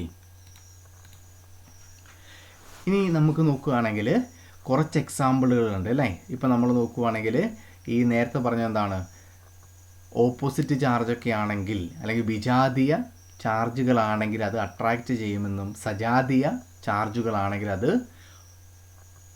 വികർഷിക്കുമെന്ന് നമ്മൾ എന്താക്കി പഠിച്ചു അല്ലേ. ഇപ്പോൾ നമ്മൾ നോക്കുകയാണെങ്കിൽ നമ്മുടെ ഡെയിലി ലൈഫിൽ നടക്കുന്ന ഒരു പ്രധാനപ്പെട്ട ഒരു കാര്യം നമ്മളിവിടെ നോക്കുകയാണെന്നാണ്, നിലക്കടലയുടെ തൊലി വസ്ത്രങ്ങളിൽ ഒട്ടിപ്പിടിക്കുന്നു. ഇപ്പോൾ നമ്മളൊരു കടലയൊക്കെ വാങ്ങിയിട്ട് അതിൻ്റെ തൊലി ഇങ്ങനെ കയ്യിൽ വെച്ച് ഇങ്ങനെ ഉരച്ച് കളഞ്ഞിട്ട് എന്താക്കുകയാണ്? ഊതി ഇങ്ങനെ കളഞ്ഞു കഴിഞ്ഞാലും അതിൻ്റെ തൊലി നമ്മുടെ ഷർട്ടിലേക്ക് ഒട്ടിപ്പിടിക്കാനുള്ള ചാൻസ് വളരെ കൂടുതലാണ്. കാരണം എന്താണ്? ഈ നിലക്കടല എന്താവുന്നു? നമ്മളിങ്ങനെ ചൂടാക്കി കൈ വെച്ചിട്ട് ഇങ്ങനെ ഉരച്ച് കഴിഞ്ഞിട്ട് വിടുമ്പോഴേക്കും എന്താണ് പറ്റുന്നത്? അതിലേക്ക് എന്താവും? ഈ പറയുന്ന ഫ്രിക്ഷൻ മൂലം അല്ലെങ്കിൽ ഉരസൽ മൂലം എന്താവുന്ന ഒരു ചാർജ് ഉണ്ടാവും. അപ്പോൾ അത് നേരെ ഇവിടെ വരും, ചാർജ് ഇല്ലാത്ത നമ്മുടെ ഷർട്ടിലേക്ക് വന്നിട്ട് എന്താക്കും? ആകർഷിച്ച് നിൽക്കും. ഓക്കെ, ദേഹത്ത് ഉരസിയ പ്ലാസ്റ്റിക് സ്കെയിൽ കടലാസു കഷ്ണങ്ങളെ ആകർഷിക്കുന്നു. പ്ലാസ്റ്റിക്കിൻ്റെ സ്കെയിൽ നമ്മൾ എന്താക്കുകയാണ്? കയ്യിലിങ്ങനെ ഉരസുമ്പോൾ നമ്മുടെ കയ്യിൽ എന്തിൻ്റെ രോമമുണ്ട് അല്ലേ, ആ അങ്ങനെ ഫ്രിക്ഷൻ മൂലം ഈ സ്കെയിലിന് എന്താക്കുന്നു? ഒരു ചാർജ് കിട്ടും. ആ ചാർജ് കിട്ടുമ്പോഴോ ആ കടലാസ് കഷ്ണങ്ങൾക്ക് എന്തില്ല? ചാർജ് ഇല്ല എന്ന് കരുതുക. അപ്പം ചാർജ് ഉള്ള സ്കെയിൽ ചാർജ് ഇല്ലാത്ത കടലാസ് കഷ്ണങ്ങളെ എന്താക്കാൻ വേണ്ടി പറ്റും? ആകർഷിക്കുവാൻ സാധിക്കും. അതുപോലെയാണ് പൂച്ച, നായ എന്നിവയുടെ രോമം കമ്പിളി പോലുള്ള കഷ്ണങ്ങളിൽ പെട്ടെന്ന് ഒട്ടിപ്പിടിക്കാനുള്ള കാരണം. ഈ പൂച്ചയൊക്കെ കടന്നാൽ അവിടെ എന്തുണ്ടാവും? രോമം ഉണ്ടാവും അല്ലേ. പാട് കിടന്നെടുത്ത് പൂടിയില്ല എന്നൊക്കെ പറയുന്നത് എന്താണ്? പൂച്ച കിടന്ന ഭാഗത്തും പട്ടി കിടന്ന ഭാഗത്തൊക്കെ അതിൻ്റെ രോമം ഉണ്ടാവാറുണ്ട്. കാരണം എന്താണ്? ഈ കമ്പിളി പോലുള്ള ഭാഗങ്ങളിൽ ഈ പറയുന്ന പൂച്ചയുടെയോ അല്ലെങ്കിൽ നായയുടെയോ എന്താണ് രോമം ഇവിടെ ഇങ്ങനെ ഉരസിക്കഴിഞ്ഞാൽ എന്താ പറ്റുക? ഈ രോമം ഈ പറയുന്ന കമ്പിളിയിലേക്ക് എന്താകും? ആകർഷിച്ച് നിൽക്കും. കാരണം കമ്പിളിക്കും രോമത്തിനും കിട്ടുന്ന ചാർജ് രണ്ടും ഓപ്പോസിറ്റ് ചാർജാണ് ഉണ്ടാവുക. ഇപ്പോൾ കമ്പിളി പോസിറ്റീവാണ്, രോമം നെഗറ്റീവാണെന്ന് കരുതുക. രണ്ടും തമ്മിൽ ആകർഷിച്ച് നിൽക്കും. അപ്പം പൂച്ചയോ നായോ എണീച്ച് പോകുമ്പോൾ എന്താക്കും? ആ രോമത്തിലൊരു ബലം ഉണ്ടാവും. അപ്പോൾ ആ രോമം എന്താക്കും? ആ കമ്പിളിയിൽ ഇങ്ങനെ ഒട്ടിപ്പിടിച്ച് കിടക്കും. ഓക്കെ, കമ്പിളി അത്രയും വെയിറ്റ് ഉള്ളതായതുകൊണ്ട് കമ്പിളി അവിടെ കിടക്കില്ല. രോമത്തിൽ ചെറിയ ചെറിയ ദുർബലമായിട്ടുള്ള രോമങ്ങളൊക്കെ എന്താക്കും? ആ തുണിയിൽ ഒട്ടിപ്പിടിക്കും. ഓക്കെ, ഇവിടെ നമുക്കൊരു ക്വസ്റ്റ്യൻ നോക്കാം. താഴെ കൊടുത്തവയിൽ ഉരസൽ മൂലം വൈദ്യുതീകരിക്കപ്പെടാത്തത് ഏതാണ് എന്നുള്ളതാണ് ചോദ്യം. Amber, plastic, hacksaw blade, PVC pipe. താഴെ കൊടുത്തവയിൽ ഉരസൽ മൂലം വൈദ്യുതീകരിക്കപ്പെടാത്തത് ഏതാണ്? നമുക്കതിൻ്റെ ആൻസർ നോക്കാം. എന്താണ്? ഹാക്സോ ബ്ലേഡ് ആണ് എൻ്റെ ആൻസർ. കാരണം എന്താണ്? ആംബർ എന്ന് പറയുന്നത് എന്താണ്? ഒരു ഗ്രീസ് പോലുള്ളൊരു വസ്തുവാണ്. പ്ലാസ്റ്റിക് എന്ന് പറയുന്നത് എന്താണ്? ഒരു ഇൻസുലേറ്ററാണ്. PVC പൈപ്പ് നമുക്ക് എന്താണ്? ഒരു ഇൻസുലേറ്റർ ആണെന്ന് നമുക്കറിയാം അല്ലേ. ഈ ഹാക്സോ ബ്ലേഡ് എന്താണ്? അത് മെറ്റലാണ്, ലോഹമാണ്. അപ്പം ലോഹങ്ങളെ എന്താക്കാൻ വേണ്ടി പറ്റില്ല? ഉരസൽ മൂലം വൈദ്യുതീകരിക്കപ്പെടാൻ വേണ്ടി പറ്റില്ല. അതുകൊണ്ട് ഹാക്സോ ബ്ലേഡ് ആണ് നമുക്കിവിടെ എന്ത് കിട്ടുന്നത്? ആൻസറായിട്ട് വരുന്നത്. ഹാക്സോ ബ്ലേഡിനെ അല്ലെങ്കിൽ ലോഹങ്ങളെ നമുക്ക് ഉരസൽ മൂലം വൈദ്യുതീകരിക്കപ്പെടാൻ സാധിക്കില്ല എന്നുള്ളത് ഓർത്ത് വെക്കുക. ഇനി നമുക്കിവിടെ 2-3 വസ്തുക്കൾ തന്നിട്ടുണ്ട്. വളരെ ഇമ്പോർട്ടൻ്റ് ആയിട്ടുള്ളൊരു ടേബിളാണ്. ഈ ടേബിൾ മുഴുവൻ എല്ലാവരും എന്താക്കണം? കാണാതെ പഠിക്കണം. ഈ ടേബിളിനെ എങ്ങനെ വേണമെങ്കിലും എന്താക്കാം? ക്വസ്റ്റ്യൻ വരാം. നമുക്കിവിടെ നോക്കാം. ഇവിടെ നമ്മൾ 2 ജോഡി വസ്തുക്കൾ എടുത്തിരിക്കുകയാണ്, അത് 1 ജോഡി വസ്തുക്കൾ എടുത്തിരിക്കുകയാണ്. ഗ്ലാസ് റോഡ്, സിൽക്ക്, ഇവ തമ്മിൽ നമ്മൾ എന്താക്കുകയാണ്, ഉരയ്ക്കുകയാണ് അല്ലെങ്കിൽ ഉരസാൻ ഉപയോഗിക്കുകയാണ്. അങ്ങനെയാണെങ്കിൽ അതിൽ നിന്ന് ഏതിൽ നിന്നാണ് ഇലക്ട്രോൺ ഏതിലേക്ക് കൈമാറ്റം ചെയ്യപ്പെടുക എന്നുള്ളത് നമ്മൾ കണ്ടുപിടിക്കുന്നു. അതുപോലെ ഏതിന് പോസിറ്റീവ് ചാർജ് അല്ലെങ്കിൽ ഏതിന് നെഗറ്റീവ് ചാർജ് ലഭിക്കുമെന്ന് ഇവിടെ നോക്കുകയാണ്. നമുക്കിവിടെ അറിയാം ഗ്ലാസ് റോഡും സിൽക്കും. നമ്മളിവിടെ എടുത്തിരിക്കുന്ന ആദ്യ വസ്തുക്കൾ ഏതാണ്? ഗ്ലാസ് റോഡും സിൽക്കുമാണ്. നമ്മൾ ഗ്ലാസ് റോഡും സിൽക്കും തമ്മിൽ നമ്മൾ റബ്ബ് ചെയ്യുകയാണ്, അല്ലെങ്കിൽ എന്താണ്, ഉരസാൻ ഉപയോഗിക്കുകയാണ്. ഗ്ലാസ് റോഡ് നമ്മൾ സിൽക്കിൽ ഇങ്ങനെ ഉരസുകയാണെന്ന് കരുതുക. അങ്ങനെയാണെങ്കിൽ എന്താണ് സംഭവിക്കുന്നത്? ഗ്ലാസ് റോഡിന് ഇലക്ട്രോൺ നഷ്ടപ്പെടുന്നു. ഗ്ലാസ് റോഡിന് ഇലക്ട്രോൺ എന്താക്കുന്നു? നഷ്ടപ്പെടുന്നു. ശ്രദ്ധിക്കുക, ഗ്ലാസ് റോഡും സിൽക്കും തമ്മിൽ നമ്മൾ ഉരയ്ക്കുമ്പോൾ എന്താണ്, ഗ്ലാസ് റോഡിന് ഇലക്ട്രോൺ നഷ്ടപ്പെടുന്നു. അപ്പോൾ ഗ്ലാസ് എന്തായിട്ട് മാറും? പോസിറ്റീവായിട്ട് മാറും. ആർക്കാണപ്പം ഇലക്ട്രോൺ സ്വീകരിക്കുന്നത്? സിൽക്കാണ് ഇലക്ട്രോൺ സ്വീകരിക്കുന്നത്. അപ്പോൾ സിൽക്ക് എന്തായിട്ട് മാറും? നെഗറ്റീവായിട്ട് മാറും. അപ്പോൾ ഗ്ലാസ് റോഡും സിൽക്കും റബ്ബ് ചെയ്താൽ glass rod positive, silk negative എന്നുള്ളത് ഓർത്ത് വെക്കുക. ഇനി അടുത്തയാണെന്ത്? എബണൈറ്റും കമ്പിളിയും. എബണൈറ്റും കമ്പിളിയും എന്താണ്? റബ്ബ് ചെയ്യാന്ന് കരുതുക. എബണൈറ്റ് എന്ന് പറയുന്നത് എന്താണ്? ഈ പറയുന്ന ഒരു റോഡ് പോലത്തെ മെറ്റീരിയൽ തന്നെയാണ്, ഒരു ദണ്ട് പോലുള്ളൊരു സാധനം തന്നെയാണ്, അല്ലെങ്കിൽ ഒരു പാറ കഷ്ണം പോലുള്ളൊരു സാധനമാണെന്ന് കരുതുക. അത് നമ്മൾ തന്നെ കമ്പിളിയിൽ ഇങ്ങനെ ഉരയ്ക്കുകയാണെന്ന് കരുതുക. അങ്ങനെയാണെങ്കിൽ എന്താണ് പറ്റുക? കമ്പിളിക്ക് ഇലക്ട്രോൺ എന്താവുന്നു? നഷ്ടപ്പെടുന്നു. കമ്പിളിക്ക് എന്താവുന്നു? ഇലക്ട്രോൺ നഷ്ടപ്പെടുന്നു. അപ്പോൾ കമ്പിളി എന്തായിട്ട് മാറും? പോസിറ്റീവ് ചാർജായിട്ട് മാറും. എബണൈറ്റ് എന്തായിട്ട് മാറും? നെഗറ്റീവായിട്ട് മാറും എന്നുള്ളത് ഓർത്ത് വെക്കുക. ഓക്കെ. ഇനി അടുത്താണ് ഒരു റബ്ബർ ദണ്ടും കമ്പിളിയും. ഒരു റബ്ബറിൻ്റെ ഒരു ദണ്ടുണ്ടെന്ന് കരുതുക, കമ്പിളി ഉണ്ടെന്ന് കരുതുക. ഇവിടെ നമ്മൾ എന്താണ് ചെയ്യുന്നത്? റബ്ബർ ദണ്ട് കമ്പിളിയിൽ ഉരസുമ്പോൾ സംഭവിക്കുന്നത് കമ്പിളിക്ക് ഇലക്ട്രോൺ നഷ്ടപ്പെടുന്നു. കമ്പിളിക്ക് ഇലക്ട്രോൺ നഷ്ടപ്പെടുന്നു. കമ്പിളി എന്താവും? പോസിറ്റീവ് ചാർജ് ആവും. അതുപോലെ തന്നെ റബ്ബർ ദണ്ട് എന്തായിട്ട് മാറും? നെഗറ്റീവ് ചാർജ് ആവും എന്നുള്ള കാര്യം എന്താക്കുക? ഓർക്കുക. കമ്പിളിക്ക് ഇലക്ട്രോൺ നഷ്ടപ്പെടുന്നു, അപ്പോൾ കമ്പിളി പോസിറ്റീവ് ആവും. അതുപോലെ തന്നെ റബ്ബർ ദണ്ട് എന്തായിട്ട് മാറും? നെഗറ്റീവായിട്ട് മാറും എന്നുള്ള കാര്യം എന്താക്കുക? ഓർക്കുക. ഇതിൽ ഏറ്റവും ഇമ്പോർട്ടൻ്റ് ഗ്ലാസ് റോഡും സിൽക്കുമാണ്. ഗ്ലാസ് റോഡ് പോസിറ്റീവാണ്, സിൽക്ക് നെഗറ്റീവാണ്. അതുപോലെ എബണൈറ്റും കമ്പിളിയും. എബണൈറ്റും കമ്പിളിയും വന്നാൽ കമ്പിളി പോസിറ്റീവും എബണൈറ്റ് നെഗറ്റീവുമാണ്. റബ്ബർ ദണ്ടും കമ്പിളീൻ്റെ കേസിൽ കമ്പിളി പോസിറ്റീവ്, റബ്ബർ ദണ്ട് എന്താണ്? നെഗറ്റീവാണെന്നുള്ള കാര്യം ഓർത്ത് വെക്കുക. ഓക്കെ. ഇനി ഇപ്പോൾ ഈ പറയുന്ന ഒരു വസ്തുവിൽ സ്ഥിതവൈദ്യുത ചാർജ് ഉണ്ടോ എന്നറിയാനുള്ള ഉപകരണമാണെന്ത്? ഇലക്ട്രോസ്കോപ്പ്. ഒരു വസ്തുവിൽ സ്ഥിതവൈദ്യുത ചാർജിൻ്റെ സാന്നിധ്യം അറിയാൻ ഉപയോഗിക്കുന്ന ഉപകരണമാണ് എന്ത്? ഇലക്ട്രോസ്കോപ്പ് എന്നുള്ളത് ഓർത്ത് വെക്കുക. അടുത്ത് നമുക്ക് പഠിക്കാനുള്ളതാണ് എർത്തിങ്. എന്താണ് എർത്തിങ് എന്ന് പറഞ്ഞാൽ? ഒരു വസ്തുവിനെ ലോഹചാലകം ഉപയോഗിച്ച് ഭൂമിയുമായി ബന്ധിപ്പിക്കുന്നതിനെയാണ് നമ്മൾ എർത്തിങ് എന്ന് പറയുന്നത്. ഇപ്പോൾ നമ്മുടെ വീട്ടിലൊക്കെ നമ്മൾ നോക്കുകയാണെങ്കിൽ നമ്മുടെ വീടിൻ്റെ കറണ്ടിൻ്റെ മീറ്ററൊക്കെ വെച്ചിരിക്കുന്ന ഭാഗത്ത് എന്താണ്? ഒരു കമ്പി നേരെ താഴേക്ക് ഇറക്കിയിട്ടുണ്ടാകും, കുഴിച്ചിട്ടിട്ടുണ്ടാവും അല്ലേ? അതായത് അതൊരു ലോഹചാലകമാണ് ആ കമ്പി അല്ലേ? അത് ഭൂമിയുമായിട്ട് നമ്മൾ എന്താക്കുന്നുണ്ട്? ബന്ധിപ്പിക്കുന്നുണ്ട് അല്ലേ? അതിനെയാണ് നമ്മൾ എർത്തിങ് എന്ന് നമ്മൾ എന്താക്കുന്നത് പറയുന്നത്. ഇനി എന്താണ് എർത്തിങ് ചെയ്യുന്നത് കൊണ്ട് നമ്മൾ ഉദ്ദേശിക്കുന്നത്? ചാർജുള്ള ഒരു വസ്തുവിനെ എർത്ത് ചെയ്യുമ്പോൾ ഇലക്ട്രോണുകൾ ഭൂമിയിൽ നിന്ന് വസ്തുവിലേക്കോ വസ്തുവിൽ നിന്ന് ഭൂമിയിലേക്കോ പ്രവഹിച്ച് വസ്തുവിൻ്റെ ചാർജ് പൂർണ്ണമായും നിർവീര്യമാക്കുന്നു. ഓക്കെ. ഇപ്പോൾ ഒരു ചാർജുള്ളൊരു വസ്തു ഉണ്ടെന്ന് കരുതുക. അത് പോസിറ്റീവ് ചാർജ് ആവാം, നെഗറ്റീവ് ചാർജുള്ള വസ്തുവാവാം. നമ്മളതിനെന്താണ്? ഒരു ലോഹചാലകം ഉപയോഗിച്ച് എർത്ത് ചെയ്യുമ്പോൾ അല്ലെങ്കിൽ ഭൂമിയുമായിട്ട് കണക്റ്റ് ചെയ്യുമ്പോൾ ഒന്നെങ്കിൽ എന്താവും? ഇലക്ട്രോണുകൾ ഭൂമിയിലേക്ക് പ്രവഹിക്കും, അല്ലെങ്കിൽ ഭൂമിയിൽ നിന്ന് തിരിച്ച് എവിടേക്ക് വരും? ആ വസ്തുവിലേക്ക് എന്താവും? ഇലക്ട്രോണുകൾ പ്രവഹിക്കും. അങ്ങനെ ആ വസ്തുവിൻ്റെ ചാർജ് പൂർണ്ണമായിട്ടും എന്താക്കും? നിർവീര്യമാക്കും. അതിനെയാണ് നമ്മൾ എർത്തിങ് എന്ന് നമ്മൾ എന്താക്കുന്നത്? പറയുന്നത്. ഇവിടുത്തെ ഏറ്റവും വലിയൊരു പ്രത്യേകത എന്ന് വെച്ചാൽ നമ്മൾ എർത്തിങ് കൊടുക്കുന്നത് ഭൂമിയിലേക്കാണ് അല്ലേ? അതെന്തുകൊണ്ടായിരിക്കും നമ്മൾ ഭൂമിയിലേക്ക് എർത്തിങ് കൊടുക്കുന്നത്? ഭൂമി ഏത് സമയത്തും ഏതളവിലും ഇലക്ട്രോണുകളെ വിട്ടുകൊടുക്കുകയോ സ്വീകരിക്കുകയോ ചെയ്യും. അതുകൊണ്ട് ഭൂമിയെ ഇലക്ട്രോൺ ബാങ്ക് എന്ന് വിളിക്കാറുണ്ട്. ഈ ഭൂമി എന്ന് പറഞ്ഞാൽ എന്താണ്? ഭൂമിയുടെ എത്ര ഇലക്ട്രോൺ വേണമെങ്കിലും എന്താക്കാം? ഭൂമിക്ക് വിട്ടുകൊടുക്കാനും കഴിയും, അതുപോലെ സ്വീകരിക്കുവാനും സാധിക്കും. അതുകൊണ്ട് തന്നെ എന്താണ്, ഏറ്റവും വലിയ എർത്തിങ് ആയിട്ടാണ് ഭൂമി എന്താക്കുന്നത്, ആക്ട് ചെയ്യുന്നത്. ഓക്കെ, അപ്പോൾ എത്ര വലിയൊരു ചാർജ് ഉണ്ടെങ്കിലും അതിനെ നിർവീര്യമാക്കാൻ ആർക്ക് സാധിക്കും? ഭൂമിക്ക് സാധിക്കും. ഓക്കെ, അതുകൊണ്ട് തന്നെ ഏതളവിലുള്ള ഇലക്ട്രോണുകളെ എപ്പോൾ വേണമെങ്കിലും വിട്ടുകൊടുക്കാനും സ്വീകരിക്കുവാനും ഭൂമിക്ക് കഴിയുന്നത് കൊണ്ട് തന്നെ ഭൂമിയെ നമ്മൾ ഇലക്ട്രോൺ ബാങ്ക് എന്ന് നമ്മൾ എന്താക്കാറുണ്ട്, വിളിക്കാറുണ്ട്. ഇലക്ട്രോൺ ബാങ്ക് എന്ന് വിളിക്കാറുള്ളത് ആരെയാണ്? ഭൂമിനെയാണെന്നുള്ളത് ഓർക്കുക. ഇനിയിപ്പോൾ ഒരു പോസിറ്റീവ് ചാർജുള്ള വസ്തു നമ്മൾ എർത്ത് ചെയ്താൽ എന്താണ് പറ്റുക? വസ്തുവിൻ്റെ ചാർജ് പോസിറ്റീവാണ്. അതിനെ നിർവീര്യമാക്കണമെങ്കിൽ എന്താക്കേണ്ടി വരും? നെഗറ്റീവ് ചാർജ് വേണ്ടി വരും, അല്ലേ? തുല്യ അളവിലുള്ള നെഗറ്റീവ് ചാർജ് വേണ്ടി വരും. അപ്പം നെഗറ്റീവ് ചാർജ് എന്ന് പറയുമ്പോൾ എന്താണ്? ഇലക്ട്രോണിനാണ് നെഗറ്റീവ് ചാർജ് ഉള്ളത്. അപ്പോൾ പോസിറ്റീവ് ചാർജുള്ള വസ്തുവിലേക്ക് എന്താവണം? നെഗറ്റീവ് ചാർജുള്ള ഇലക്ട്രോൺ വരണം. എവിടെ നിന്ന്? ഭൂമിയിൽ നിന്ന് വരണം. അതായത് പോസിറ്റീവ് ചാർജുള്ള വസ്തു എർത്ത് ചെയ്താൽ ഭൂമിയിൽ നിന്ന് ഇലക്ട്രോൺ വസ്തുവിലേക്ക് എന്താക്കും? ഒഴുകുമെന്നുള്ളത് ഓർത്തു വെക്കുക. അങ്ങനെയാണെങ്കിലോ നെഗറ്റീവ് ചാർജ് ആണെങ്കിൽ ഭൂമിയിലേക്കാണ് എന്താക്കുക? ഇലക്ട്രോൺ ഒഴുകുന്നത്, അല്ലേ?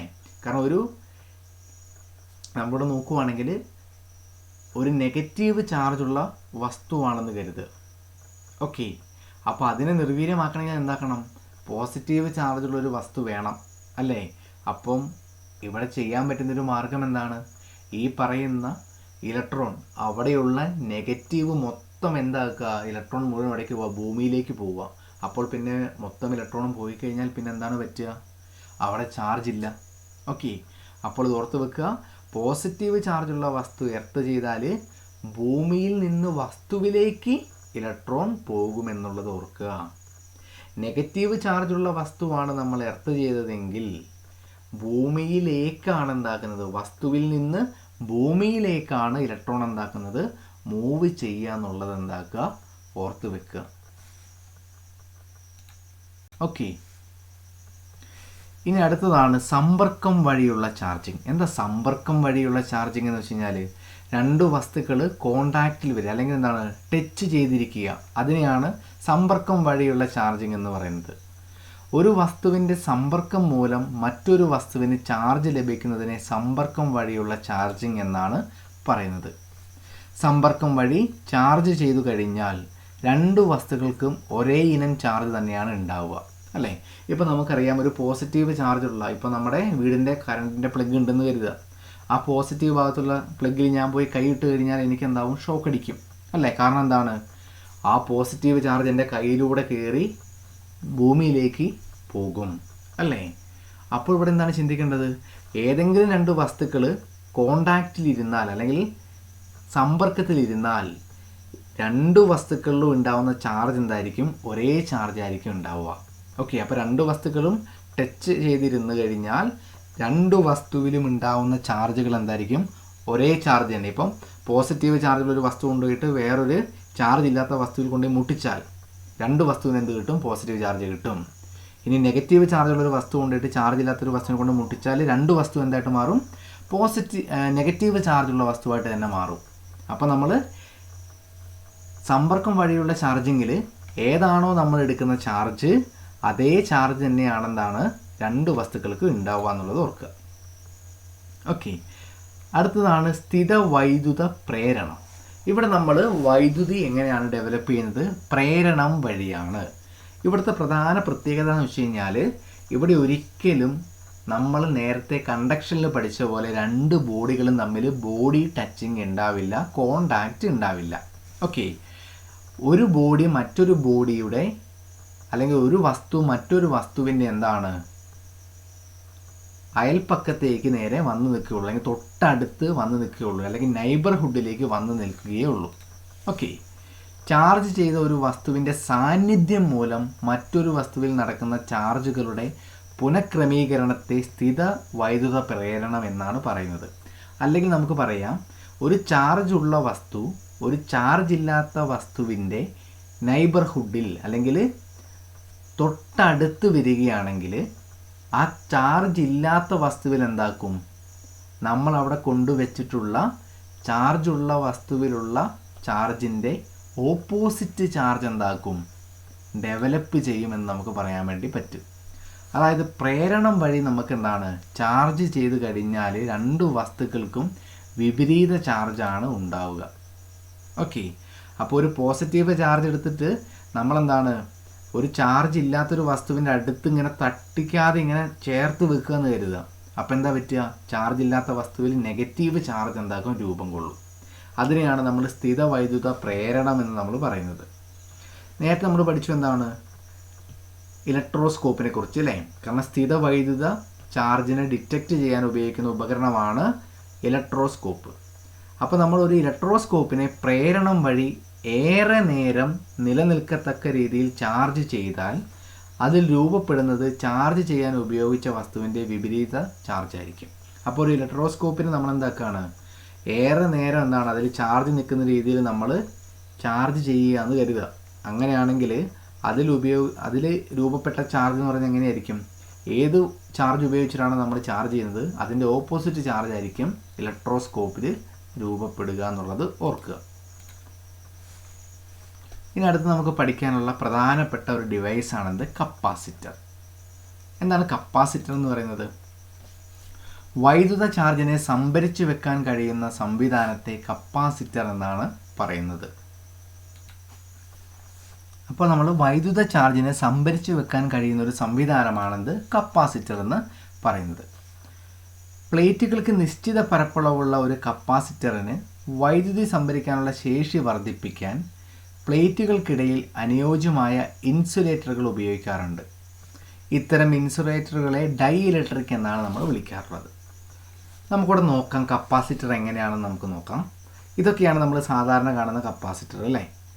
ഇപ്പോൾ കപ്പാസിറ്റർ ഇവിടെ നോക്കുകയാണെങ്കിൽ ഇവിടെ 100 μF എന്നൊക്കെ എഴുതിയിട്ടുണ്ട് അല്ലേ. ഇവിടെ 47 μF എന്നൊക്കെ എന്താക്കിയിട്ടുണ്ട്, എഴുതിയിട്ടുണ്ട്. അപ്പോൾ തന്നെ നമുക്കറിയാം എന്താണ് കപ്പാസിറ്ററിൻ്റെ ഇവിടെ നോക്കുമ്പോൾ എന്താണ് മൈക്രോ ഫാരഡ് എന്നൊക്കെ എഴുതിയിട്ടുണ്ട് അല്ലേ. അപ്പോൾ ഫാരഡാണ് കപ്പാസിറ്റൻസിൻ്റെ ഒക്കെ യൂണിറ്റ് എന്നുള്ളതൊക്കെ നമുക്ക് ഈ ഫിഗർ കാണുമ്പോൾ തന്നെ മനസ്സിലാക്കാം. ഒരു കപ്പാസിറ്ററിൻ്റെ ബേസിക് ആയിട്ടുള്ള ഫിഗർ ഇങ്ങനെയാണ് ഉണ്ടാവുക. കപ്പാസിറ്ററിന് 2 മെറ്റൽ പ്ലേറ്റുകൾ ഉണ്ടാവും. ആ മെറ്റൽ പ്ലേറ്റിൻ്റെ ഒരു പ്ലേറ്റിൻ്റെ പോസിറ്റീവ് ചാർജും മറ്റൊരു പ്ലേറ്റിൻ്റെ നെഗറ്റീവ് ചാർജുമാണ് ഉണ്ടാവുക. അതായത് കപ്പാസിറ്ററിൻ്റെ പ്ലേറ്റുകൾക്ക് വിപരീത ചാർജുകളാണ് ഉണ്ടാവുക. ആ 2 പ്ലേറ്റുകൾക്കിടയിലും എന്താണ് ഈ വൈദ്യുത ചാർജ് സംഭരിക്കാനാണല്ലോ നമ്മൾ കപ്പാസിറ്റർ ഉണ്ടാക്കുന്നത്. ഇതിൻ്റെ സംഭരണശേഷി വർദ്ധിക്കണമെങ്കിൽ ഇതിനുള്ളിൽ നമ്മളൊരു ഇൻസുലേറ്ററുകൾ നമ്മൾ വെക്കും. അങ്ങനെ വെക്കുന്ന ഇൻസുലേറ്ററുകളെ നമ്മളൊരു പേര് വിളിക്കും. എന്താണ് വിളിക്കുന്നത്, ഡൈ ഇലക്ട്രിക് സബ്സ്റ്റൻസ് അല്ലെങ്കിൽ ഡൈ ഇലക്ട്രിക് മെറ്റീരിയൽസ് എന്നാണ് നമ്മൾ എന്താക്കുന്നത്, വിളിക്കുന്നത്. ഓക്കെ, അപ്പോൾ കപ്പാസിറ്ററുകൾക്കിടയിൽ അതിൻ്റെ സംഭരണശേഷി വർദ്ധിപ്പിക്കാൻ, വൈദ്യുതി സംഭരണശേഷി വർദ്ധിപ്പിക്കാൻ നമ്മളവിടെ വെക്കുന്ന ഇൻസുലേറ്ററുകളെ നമ്മളെന്താണ് പറയുന്നത്, ഡൈ ഇലക്ട്രിക്സ് എന്നാണ് നമ്മൾ വെക്കുന്നത്. വേണമെങ്കിൽ ക്വസ്റ്റ്യൻ ചോദിക്കാം, എന്താണ് ഡൈ ഇലക്ട്രിക്സ് എന്തിനാണ് കപ്പാസിറ്ററുകളിൽ ഉപയോഗിക്കുന്നത്, എന്തിനാണ്? അതിൻ്റെ കപ്പാസിറ്റൻസ് അല്ലെങ്കിൽ വൈദ്യുത സംഭരണ ശേഷി വർദ്ധിപ്പിക്കാനാണ് ഡൈ ഇലക്ട്രിക്സ് എന്താക്കുന്നത്, കപ്പാസിറ്ററിൻ്റെ പ്ലേറ്റുകൾക്കിടയിൽ വെക്കുന്നത്. ഇനി എന്തൊക്കെയാണ് ഡൈ ഇലക്ട്രിക്സ് നമുക്ക് നോക്കാം. പേപ്പർ, വായു, പോളിസ്റ്ററൊക്കെ എന്താണ് ഡൈ ഇലക്ട്രിക് ആയിട്ട് ഉപയോഗിക്കാം. ഈ ഡൈ ഇലക്ട്രിക്കുകളുടെ പേരിലാണ് നമ്മൾ സാധാരണയായിട്ട് കപ്പാസിറ്ററുകൾ അറിയപ്പെടുന്നത്. ഓക്കെ, ഇപ്പോൾ പേപ്പറാണ് ആ മെറ്റൽ പ്ലേറ്റിൻ്റെ ഇടയിൽ വെച്ചെങ്കിൽ അത് പേപ്പർ കപ്പാസിറ്ററായിട്ട് മാറും. ഓക്കെ, ഈ പോളിസ്റ്റർ അല്ലെങ്കിൽ എന്താണ് സെറാമിക്കിൻ്റെ ചെറിയ പീസൊക്കെ ആണെങ്കിൽ അത് സെറാമിക് കപ്പാസിറ്ററൊക്കെ ആയിട്ട് മാറും. ഓക്കെ, അപ്പോൾ ഈ ഡൈ ഇലക്ട്രിക്കുകളുടെ പേരിലാണ് നമ്മൾ സാധാരണയായിട്ട് എന്താക്കുന്നത്, കപ്പാസിറ്ററുകൾ പേരിൽ അറിയപ്പെടുന്നത്. അപ്പോൾ ഡൈ ഇലക്ട്രിക് എന്തിനാണ് കപ്പാസിറ്ററിൽ വെക്കുന്നത്, അതിൻ്റെ വൈദ്യുത സംഭരണശേഷി കൂടുവാൻ വേണ്ടിയിട്ടായിരിക്കും എന്താക്കുന്നത്, ഈ പറയുന്ന പ്ലേറ്റുകൾക്കിടയിൽ, കപ്പാസിറ്ററിൻ്റെ പ്ലേറ്റുകൾക്കിടയിൽ ഡൈ ഇലക്ട്രിക്കുകൾ വെക്കുന്നത്. ഇനി എന്താണ് കപ്പാസിറ്റൻസ് എന്ന് പറയുന്നത്? കപ്പാസിറ്ററിൻ്റെ ചാർജ് സംഭരിക്കാനുള്ള ശേഷിയാണ് കപ്പാസിറ്റൻസ്. ഓക്കെ, അപ്പോൾ കപ്പാസിറ്ററിൻ്റെ ചാർജ് സംഭരിക്കാനുള്ള ശേഷിനെയാണ് നമ്മൾ കപ്പാസിറ്റൻസ് എന്ന് നമ്മൾ എന്താക്കുന്നത് പറയുന്നത്. ഈ കപ്പാസിറ്റൻസിൻ്റെ യൂണിറ്റ് എന്താണ്, ഫാരഡാണ്. കപ്പാസിറ്റൻസിൻ്റെ യൂണിറ്റ് എന്താണ്, ഫാരഡാണ്.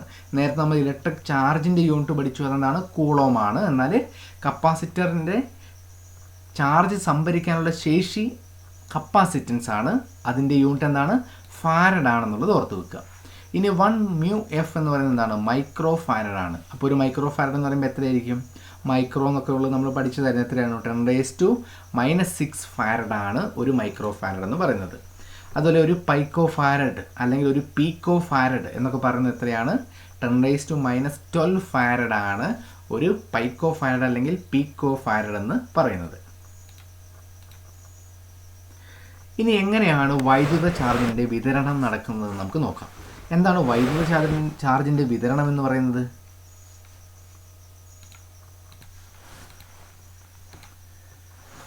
ഒരു ചാലകത്തിൽ വിതരണം ചെയ്യപ്പെടുന്ന ചാർജ് അതിൻ്റെ ഉപരിതലത്തിൽ മാത്രമായിരിക്കും വിതരണം ചെയ്യപ്പെടുക.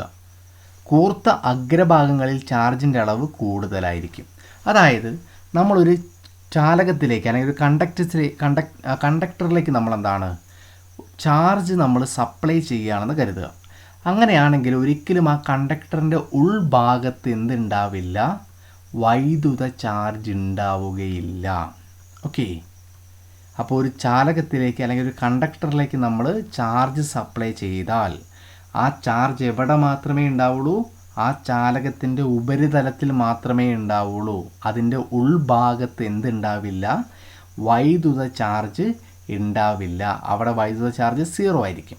ഓക്കെ, ഇനിയിപ്പോൾ നമ്മൾ നോക്കുകയാണെങ്കിൽ ആ ചാലകത്തിന് ഏതെങ്കിലും ഒരു കൂർത്ത അഗ്രമുണ്ടെന്ന് കരുതുക. ആ കൂർത്ത അഗ്രഭാഗങ്ങളിൽ വൈദ്യുത ചാർജിൻ്റെ അളവ് എന്തായിരിക്കും? വളരെ കൂടുതലായിരിക്കും.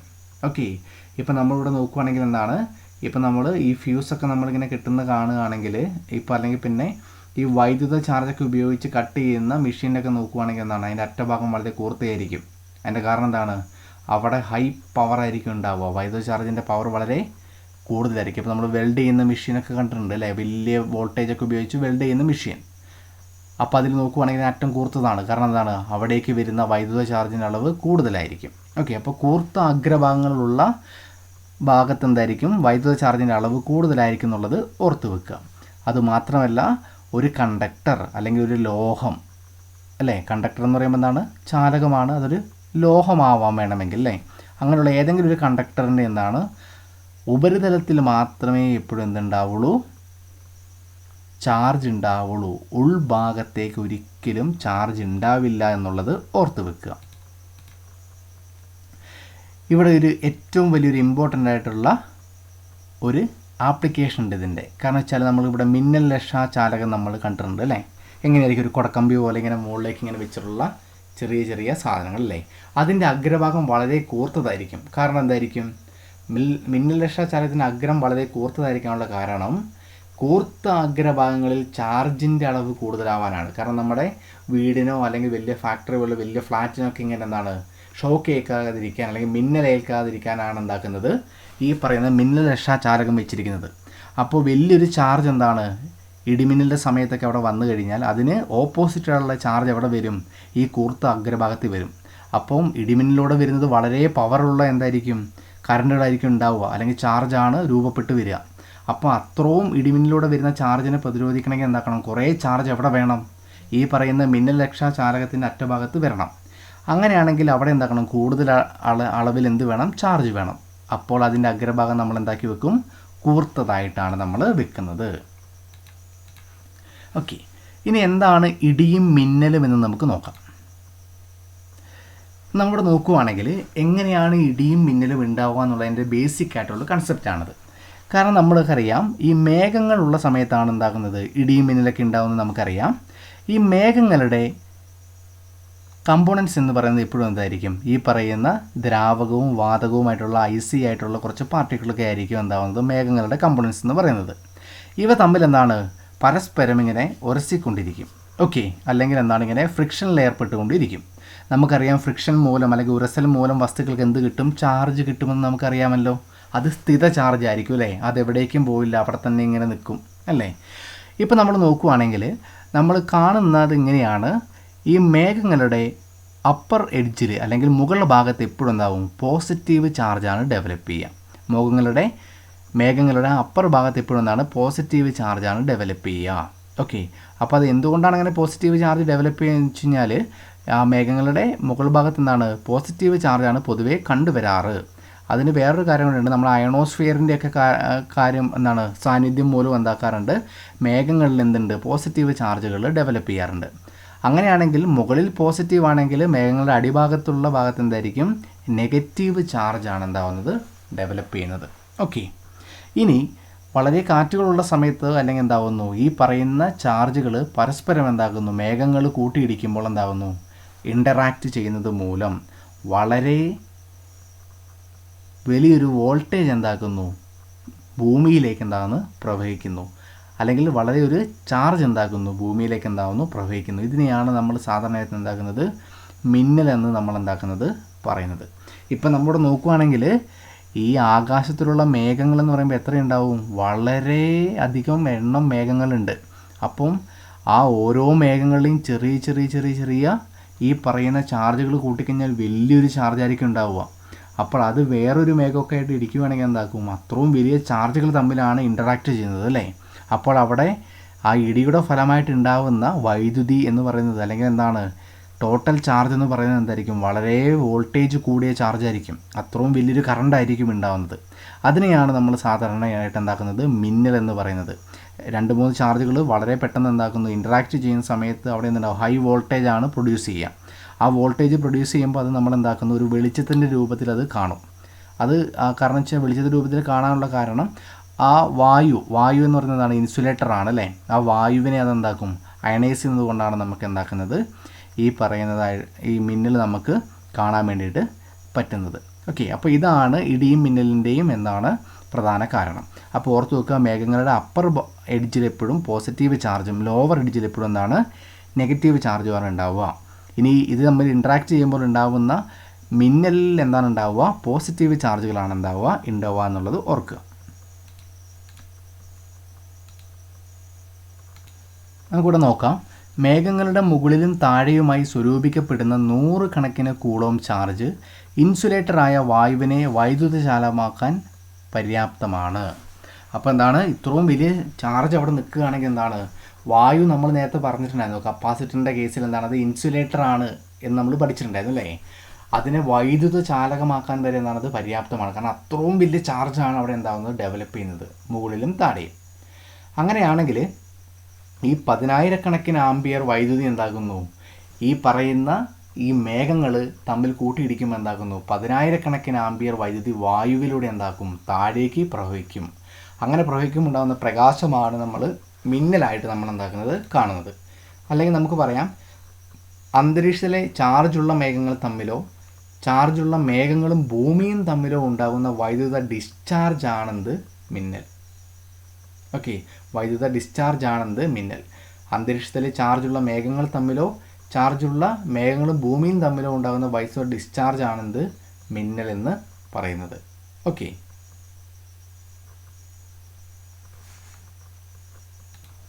അതുപോലെ തന്നെ ഈ പറയുന്ന വലിയൊരു ഡിസ്ചാർജ് ഇത്ര ഉണ്ടാകുന്ന സമയത്ത്, വളരെ പ്രകാശത്തോടെയുള്ളൊരു ഡിസ്ചാർജ് ഉണ്ടാകുന്ന സമയത്ത് വളരെ ഉയർന്ന താപനിലയിൽ എന്തുണ്ടാവും, വായുവിനുണ്ടാവുന്ന വികാസം ഉണ്ടാവും അല്ലേ. വളരെ, കാരണം വെച്ചാൽ ഇത്രയും വലിയൊരു വോൾട്ടേജാണ്, വളരെ ചൂട് അവിടെ എന്താക്കും, പ്രൊഡ്യൂസ് ചെയ്യും. അങ്ങനെ ഈ വായു പെട്ടെന്ന് എന്താക്കും, വികസിച്ച് പോകുന്നതിൻ്റെ വലിയ പ്രകമ്പനമാണ് നമ്മൾ എന്താക്കുന്നത്, ഇടിനാദമായിട്ട് നമ്മൾ എന്താക്കുന്നത്, കേൾക്കുന്നത്. ഓക്കെ, അപ്പോൾ ഇത്രയുമാണെന്ത്, ഇടിയും മിന്നലും. അപ്പം ഇടിയും മിന്നലും എന്താണെന്നുള്ളത് ഏകദേശം നിങ്ങൾക്ക് മനസ്സിലായി എന്ന് ഞാൻ പ്രതീക്ഷിക്കുന്നു. ഇനി എന്താണ് മിന്നൽ രക്ഷാചാലകം, നമുക്കിവിടെ നോക്കാം. നമുക്കറിയാം എന്താണ്, വലിയ കെട്ടിടങ്ങൾക്കൊക്കെ എന്താണ്, മിന്നലേൽക്കാതെ സംരക്ഷിക്കുന്നതാണ് മിന്നൽ രക്ഷാചാലകം. ഏറ്റവും വലിയ ഇമ്പോർട്ടൻ്റ് ആയിട്ടുള്ള ഫാക്ടർ എന്ന് പറയുന്നത് എന്താണ്, മിന്നൽ രക്ഷാചാലകം നമ്മൾ പ്രോപ്പറായിട്ട് എന്താക്കണം, എർത്ത് ചെയ്തിരിക്കണം. മിന്നൽ രക്ഷാചാലകം നമുക്ക് പ്രോപ്പറായിട്ട് എർത്ത് ചെയ്തിരിക്കണം. നമ്മൾ പറഞ്ഞു എന്താണ്, മേഘങ്ങളിൽ പോസിറ്റീവ് ചാർജും നെഗറ്റീവ് ചാർജും സ്വരൂപിക്കപ്പെടുന്നുണ്ട് എന്ന് നമ്മൾ പറഞ്ഞു. ഇനിയിപ്പോൾ വേണമെങ്കിൽ നമുക്കിവിടെ 2 കേസ് നമുക്ക് പഠിക്കാം. മേഘങ്ങളിൽ വൻതോതിൽ നെഗറ്റീവ് ചാർജോ അല്ലെങ്കിൽ പോസിറ്റീവ് ചാർജോ സ്വരൂപിക്കാം. ഇവിടെ നമ്മൾ ആദ്യം പഠിക്കുകയാണെന്ത്, മേഘങ്ങളിൽ വൻതോതിൽ നെഗറ്റീവ് ചാർജ് സ്വരൂപിക്കപ്പെടുമ്പോൾ മിന്നൽ രക്ഷാചാലകത്തിൻ്റെ കൂർത്ത അഗ്രങ്ങളിൽ ഉയർന്ന തോതിൽ പോസിറ്റീവ് ചാർജ് ഉണ്ടാകുന്നു. അപ്പോൾ മേഘങ്ങളിൽ നെഗറ്റീവ് ചാർജ് വൻതോതിൽ സ്വരൂപിക്കപ്പെട്ട് കഴിഞ്ഞാൽ എന്താവും, മിന്നൽ രക്ഷാചാലകത്തിൻ്റെ കൂർത്ത അഗ്രങ്ങളിൽ എന്തുണ്ടാവും, ഉയർന്ന അളവിൽ എന്താവും, പോസിറ്റീവ് ചാർജ് ഉണ്ടാവും. കാരണം കൂർത്ത ഭാഗങ്ങളിൽ ചാർജിൻ്റെ അളവ് കൂടുതലായിരിക്കും. അപ്പോൾ ധാരാളം ഇലക്ട്രോണുകൾ എന്താണ്, മിന്നൽ രക്ഷാചാലകത്തിൽ നിന്ന് ഭൂമിയിലേക്ക് എർത്ത് ചെയ്ത ഭാഗത്ത് കൂടി പ്രവഹിക്കുന്നതാണ് ഇതിന് കാരണം. കാരണം വെച്ച് കഴിഞ്ഞാൽ എന്താണ്, ഇതിൻ്റെ കൂർത്ത അഗ്രഭാഗങ്ങളിൽ പോസിറ്റീവ് ചാർജ് ഉണ്ടാവണമെങ്കിൽ എന്താവണം, അവിടെ ഇലക്ട്രോൺ പാടില്ല. കാരണം അവിടെയുള്ള ഇലക്ട്രോൺ മൊത്തം എന്തായിട്ട് പോയിട്ടുണ്ടാവും, നേരെ എവിടേക്ക് പോയിട്ടുണ്ടാവും, ഭൂമിയിലേക്ക് പോയിട്ടുണ്ടാവണം അല്ലേ. ഇനിയോ ഈ കൂർത്ത അഗ്രഭാഗത്ത് എന്താണ്, പോസിറ്റീവ് ചാർജ് ഉണ്ട് എന്ന് പറഞ്ഞു അല്ലേ. വളരെയധികം ചാർജുകൾ എവിടെ ഉണ്ടാവും, കൂർത്ത അഗ്രഭാഗത്തുണ്ടാവും. അപ്പം അവ ഉണ്ടാക്കുന്ന ഒരു പോസിറ്റീവായിട്ടുള്ള വൈദ്യുത മണ്ഡലം മേഘങ്ങളിൽ നിന്ന് വരുന്ന നെഗറ്റീവ് ചാർജിൻ്റെ വൈദ്യുത മണ്ഡലവുമായിട്ട് എന്താകുന്നു, ഇൻ്ററാക്ട് ചെയ്തിട്ട് രണ്ടും കൂടെ എന്തായിപ്പോൾ നിർവീര്യമാകുന്നു. അതുവഴി നമുക്ക് എന്താക്കാൻ വേണ്ടി പറ്റും, മിന്നലുണ്ടാകാനുള്ള സാഹചര്യം നമുക്ക് ഇല്ലാതെ ആയി കിട്ടുന്നു. ഇതാണ് മിന്നൽ രക്ഷാചാലകം നെഗറ്റീവ് ചാർജ് സ്വരൂപിക്കുന്ന മേഘങ്ങളുടെ കേസിൽ ചെയ്യുന്നത്. ഇനി എങ്ങനെയാണ് എന്താക്കുന്നത്, പോസിറ്റീവ് ചാർജിൻ്റെ കേസിൽ നമുക്ക് നോക്കാം. മേഘങ്ങളിൽ പോസിറ്റീവ് ചാർജാണ് സ്വരൂപിക്കപ്പെടുന്നതെങ്കിൽ മിന്നൽ രക്ഷാചാലകത്തിൻ്റെ കൂർത്ത അഗ്രങ്ങളിൽ നെഗറ്റീവ് ചാർജ് പ്രേരിപ്പിക്കപ്പെടും അല്ലേ. ഈ സമയത്ത് മിന്നൽ രക്ഷാചാലകത്തിൻ്റെ കുഴിച്ചിട്ട ഭാഗങ്ങളിൽ പോസിറ്റീവ് ചാർജ് സ്വരൂപിക്കപ്പെടും. അപ്പോൾ ശ്രദ്ധിക്കണം, മിന്നൽ രക്ഷാചാലകത്തിൽ എന്താണ്, ഇപ്പോൾ മേഘങ്ങളിൽ പോസിറ്റീവ് ആണെങ്കിൽ മിന്നൽ രക്ഷാചാലകത്തിൻ്റെ അഗ്രഭാഗം മുകൾ ഭാഗത്ത് അല്ലേ, ഫ്ലാറ്റിൻ്റെ മുകളിലാണെങ്കിൽ ആ ഫ്ലാറ്റിൻ്റെ മുകളിൽ വെച്ച ഭാഗത്ത് എന്ത് വരണം, നെഗറ്റീവ് ചാർജ് വരണം. അപ്പം നെഗറ്റീവ് ചാർജ് വരണം എന്ന് വെച്ചാൽ എന്താണ്, ഭൂമിയിൽ നിന്ന് ഇലക്ട്രോൺസ് എവിടേക്ക് പോകണം, മിന്നൽ രക്ഷാചാലകത്തിൻ്റെ മുകളിലേക്ക് പോകണം. അപ്പോൾ ഭൂമിയിൽ നിന്ന് ഇലക്ട്രോൺ നേരെ മിന്നൽ രക്ഷാചാലകത്തിൻ്റെ മുകളിലേക്ക് എത്തി. അപ്പോൾ താഴെ എന്താണ് ഉണ്ടാവുക, മിന്നൽ രക്ഷാചാലകത്തിൻ്റെ അടിഭാഗത്ത് പോസിറ്റീവ് ചാർജാണ് ഉണ്ടാവുക. കാരണം അവിടെ നിന്ന് ഇലക്ട്രോൺ എല്ലാം നേരം മുകളിലേക്ക് എത്തിയതുകൊണ്ട്. ഇനി എന്താണ് സംഭവിക്കുന്നത്, ഈ കൂർത്ത അഗ്രങ്ങളിലെ നെഗറ്റീവ് ചാർജ് അതിൻ്റെ ചുറ്റുപാടുകളിൽ നിന്നുണ്ടാവും ഒരു നെഗറ്റീവ് വൈദ്യുത മണ്ഡലം സൃഷ്ടിക്കുകയും ഈ മേഘങ്ങളിലെ പോസിറ്റീവ് മണ്ഡലവുമായിട്ട് ഇൻട്രാക്ട് ചെയ്തിട്ട് എന്താക്കും, ഈ പറയുന്ന വൈദ്യുത ചാർജിനെ എന്താക്കുന്നു, നിർവീര്യമാക്കിയിട്ട് മിന്നലിൽ നിന്ന് സംരക്ഷിക്കുകയാണ് ചെയ്യുന്നത്. ഓക്കെ, ഇനി നമുക്കറിയാം എന്താണ് ബെഞ്ചമിൻ ഫ്രാങ്ക്ലിൻ അല്ലേ. നമ്മൾ ഒരുപാട് കേട്ടിട്ടുള്ള സയൻറ്റിസ്റ്റാണ് ആര്, ബെഞ്ചമിൻ ഫ്രാങ്ക്ലിൻ. അദ്ദേഹത്തെക്കുറിച്ചാണ് നമുക്ക് പഠിക്കാനുള്ളത്. വൈദ്യുത ചാർജുകളെ പോസിറ്റീവുകളെന്നും നെഗറ്റീവ് എന്നും നാമകരണം ചെയ്ത ആരാണ്, ബെഞ്ചമിൻ ഫ്രാങ്ക്ലിനാണ്. വൈദ്യുത ചാർജുകളെ പോസിറ്റീവ് എന്നും നെഗറ്റീവ് എന്നും നാമകരണം ചെയ്ത ആരാണ്, ബെഞ്ചമിൻ ഫ്രാങ്ക്ലിനാണ്. ഓക്കെ, അതുപോലെ തന്നെ ഇദ്ദേഹത്തിൻ്റെ വിഖ്യാതമായിട്ടുള്ളൊരു പരീക്ഷണമുണ്ട്. അതാണെന്ത്, പട്ടം പറത്തൽ പരീക്ഷണം അല്ലേ. നമ്മൾ പണ്ട് മുതലേ കേട്ടിട്ടുള്ളതാണെന്ത്, ബെഞ്ചമിൻ ഫ്രാങ്ക്ലിൻ്റെ പട്ടം പറത്തൽ പരീക്ഷണം അല്ലേ. അദ്ദേഹത്തിൽ നിന്ന് ആ പരീക്ഷണത്തിൽ നിന്ന് അദ്ദേഹം കണ്ടെത്തിയത് എന്താണ്, മിന്നലിൻ്റെ കാരണം എന്താണ്, ചാർജുകളുടെ ഒഴുക്കാണെന്ന് അദ്ദേഹം കണ്ടെത്തി. അപ്പോൾ അദ്ദേഹം ആ പട്ടത്തിൽ എന്താക്കിയിട്ടുണ്ടായിരുന്നു, ഒരു ഇരുമ്പിൻ്റെ നൂലിങ്ങനെ കയറ്റി വെച്ചിട്ടുണ്ടായിരുന്നു. അപ്പോൾ അത് താഴേക്ക് വരുമ്പോൾ എന്തായി, അതിൽ വൈദ്യുതി ഉണ്ടെന്ന് അദ്ദേഹം എന്താക്കി തെളിയിച്ചു. അപ്പം മിന്നലിലൂടെ വൈദ്യുതി ഉണ്ട് എന്ന് തെളിയിച്ചത് ആരാണ്, ബെഞ്ചമിൻ ഫ്രാങ്ക്ലിനാണ്. മിന്നൽ വൈദ്യുതി ഉണ്ട്, മിന്നൽ പ്രവഹിക്കുമ്പോൾ വൈദ്യുതി പ്രവഹിക്കുന്നുണ്ട് എന്ന് തെളിയിച്ചത്. അല്ലെങ്കിൽ ആരാണ്, മിന്നലിൻ്റെ കാരണം ചാർജുകളുടെ ഒഴുക്കാണ് എന്നൊക്കെ കണ്ടെത്തിയത് ആരാണ്, ബെഞ്ചമിൻ ഫ്രാങ്ക്ലിനാണ്. അദ്ദേഹം അത് പട്ടം പറത്തൽ പരീക്ഷണത്തിലൂടെയാണ് എന്താക്കിയത്, തെളിയിച്ചത്. ഓക്കെ, അപ്പോൾ നമുക്കറിയാം എന്താണ്, ഇതിൻ്റെ ജസ്റ്റ് ഒരു ഇങ്ങനെ കാർട്ടൂൺ പോലത്തെ ഇമേജ് കൊടുത്തിട്ടുണ്ടെന്നാണ്. പട്ടമൊക്കെ പറത്തി വിടുമ്പോൾ വേണമെങ്കിൽ എന്താണ്, ഇടിയൊക്കെ ഉള്ള സമയത്താണെങ്കിൽ നമുക്കും കൂടി എന്താവും, ഷോക്ക് അടിക്കും. അപ്പോൾ നമ്മൾ ഇത്രയും കാര്യമാണ് എന്താക്കിയത്, ഈ ഒരു ഭാഗത്ത് നമ്മൾ സ്ഥിത വൈദ്യുതി എന്ന് പറയുന്നൊരു ഭാഗത്ത് നമ്മൾ പഠിച്ചത്. നമുക്ക് എന്തൊക്കെയാണ് പഠിച്ചത് ജസ്റ്റ് ഒന്നും കൂടെ നോക്കാം. നമ്മൾ ആദ്യം ആറ്റത്തിൻ്റെ സ്ട്രക്ചർ ഒന്ന് പഠിച്ചു. അതിനുശേഷം നമ്മൾ ന്യൂക്ലിയസ്, അതുപോലെ തന്നെ പോസിറ്റീവായിട്ടുള്ള കണങ്ങൾ ഏതാണ്, നെഗറ്റീവ് ഏതാണ്, ചാർജ് ഇല്ലാത്ത ഏതെന്നൊക്കെ നമ്മൾ പഠിച്ചു. ഇമ്പോർട്ടൻ്റ് ആയിട്ടുള്ള പോയിൻ്റ്, ആറ്റം എന്താണ്, വൈദ്യുതപരമായിട്ട് എന്താണ്, നിർവീര്യമാണെന്നുള്ളതാണ്. വസ്തുക്കൾക്ക് എന്താണ്, ഇലക്ട്രോൺ സ്വീകരിച്ചു കഴിഞ്ഞാൽ നെഗറ്റീവ് ചാർജും ഇലക്ട്രോണിന് വിട്ടുകൊടുത്തു കഴിഞ്ഞാൽ എന്താണ്, പോസിറ്റീവ് ചാർജും ലഭിക്കും. ഒരേപോലത്തെ ചാർജുകൾ തമ്മിൽ എന്താണ്, വികർഷിക്കും. വ്യത്യസ്ത ചാർജുകളാണെങ്കിൽ ആകർഷിക്കും. വൈദ്യുത ചാർജിൻ്റെ യൂണിറ്റ് എന്താണ്, കൂളോമാണ്. അതെന്താണ്, ഒരു സ്കേലാർ ക്വാണ്ടിറ്റിയാണ് അല്ലേ. ഇനി നമ്മൾ പറഞ്ഞ എന്താണ്, സ്ഥിത വൈദ്യുതി എന്താണ്, ഇൻസുലേറ്ററുകളിൽ മാത്രമേ ഉണ്ടാവുള്ളൂ അല്ലേ. അത് ഒരു സ്ഥലത്ത് തന്നെ നിൽക്കും, മറ്റ് വസ്തുക്ക് എന്താക്കില്ല, സഞ്ചരിക്കില്ല. പക്ഷേ ലോഹങ്ങളിൽ നമുക്ക് ഒരിക്കലും എന്താക്കാൻ പറ്റില്ല, സ്ഥിത വൈദ്യുതി പ്രൊഡ്യൂസ് ചെയ്യാൻ വേണ്ടി പറ്റില്ല. കാരണം ലോഹങ്ങളിൽ എന്താവും, ഈ വസ്തു എന്താക്കുന്നു, സഞ്ചരിച്ച എല്ലാ ഭാഗത്തേക്കും വ്യാപിച്ചിട്ട് ഇല്ലാതായിപ്പോൾ. അപ്പോൾ ലോഹങ്ങളിൽ നമ്മൾ ഉരസൽ മൂലം എന്താക്കാൻ പറ്റില്ല, സ്ഥിത വൈദ്യുതി ഉണ്ടാക്കാൻ വേണ്ടി പറ്റില്ല. സ്ഥിത വൈദ്യുത ചാർജിൻ്റെ സാന്നിധ്യം അറിയാനുള്ള ഉപകരണമാണ് എന്ത്, ഇലക്ട്രോസ്കോപ്പ്. അതുപോലെ തന്നെ ഗ്ലാസ് റോഡും സിൽക്കും നമ്മൾ റബ്ബ് ചെയ്യുമ്പോൾ ഗ്ലാസ് റോഡ് പോസിറ്റീവ്, സിൽക്ക് നെഗറ്റീവാണ്. എബണൈറ്റും കമ്പിളി ആണെങ്കിൽ കമ്പിളി പോസിറ്റീവ്, എബണൈറ്റ് നെഗറ്റീവാണ്. റബ്ബർ ദണ്ടും കമ്പിളിയും ആണെങ്കിൽ പോസിറ്റീവായിട്ടുള്ളത് കമ്പിളിയാണ്, നെഗറ്റീവ് ഏതാണ് റബ്ബർ ദണ്ടാന്നുള്ളത് ഓർത്ത് വെക്കുക. പിന്നെ നമ്മൾ ഭൂമിയിൽ നമ്മൾ ഇലക്ട്രോൺ ബാങ്ക് എന്ന് വിളിക്കാറുണ്ട് അല്ലേ. സമ്പർക്കം വഴി നമുക്ക് എന്താണ്, ഏത് ചാർജാണ് ഉപയോഗിച്ചത് രണ്ട് വസ്തുക്കൾക്കും ഒരേ ചാർജ് തന്നെയാണ് ഉണ്ടാവുക എന്ന് പഠിച്ചു. എന്നാൽ ഇൻഡക്ഷൻ വഴിയാണെങ്കിൽ എന്താണ്, രണ്ട് വസ്തുക്കൾക്കും എന്താണ് വ്യത്യസ്ത ചാർജാണ് ഉണ്ടാവുക എന്നുള്ളത് നമ്മൾ പഠിച്ചു. കപ്പാസിറ്ററുകളുടെ ഇടയിൽ നമ്മൾ എന്താക്കാറുണ്ട്, പ്ലേറ്റുകൾക്കിടയിൽ ഡൈഇലക്ട്രിക് ഉപയോഗിക്കാറുണ്ട്. അതിൻ്റെ വൈദ്യുത സംഭരണ ശേഷി വർദ്ധിപ്പിക്കാനാണ് നമ്മളങ്ങനെ യൂസ് ചെയ്യുന്നത്. കപ്പാസിറ്റൻസിൻ്റെ യൂണിറ്റാണ് എന്താണ്, ഫാരഡാണ് അല്ലേ. കപ്പാസിറ്ററിൻ്റെ ചാർജ് സംഭരിക്കാനുള്ള ശേഷിയാണ് കപ്പാസിറ്റൻസ്. പിന്നെ ഈ ചാലകങ്ങളുടെ അഗ്രഭാഗം വളരെ കൂർത്തതായിരിക്കാനുള്ള കാരണം എന്താണ്, കൂർത്ത അഗ്രഭാഗങ്ങളിൽ ചാർജിൻ്റെ അളവ് എന്തായിരിക്കും, കൂടുതലായിരിക്കും.